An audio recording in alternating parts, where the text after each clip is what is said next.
गांव के बाहर एक पुराना बंगलो था। लोग उसे भूत बंगलो कहते थे। कहते थे वहां भूत रहता है।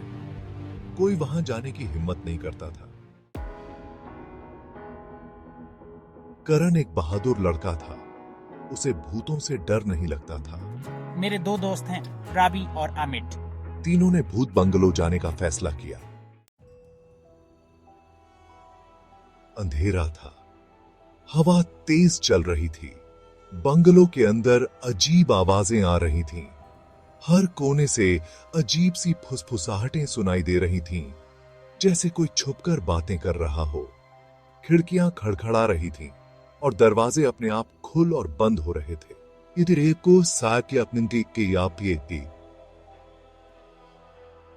हम डरे हुए हैं, लेकिन हमें हिम्मत नहीं हारनी चाहिए। हमें इस रहस्य का पता लगाना ही होगा, चाहे कुछ भी हो जाए।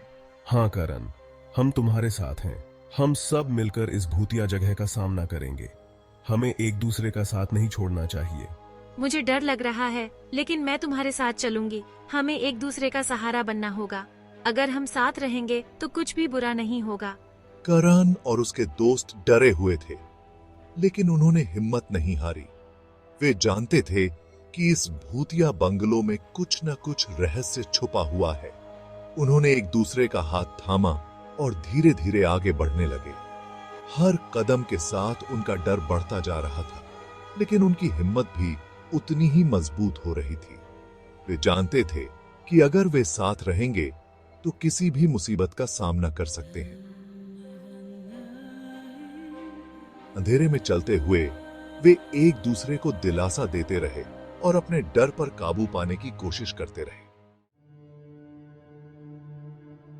Section 4, the lady in white. अचानक उन्हें एक लेडी दिखाई दी।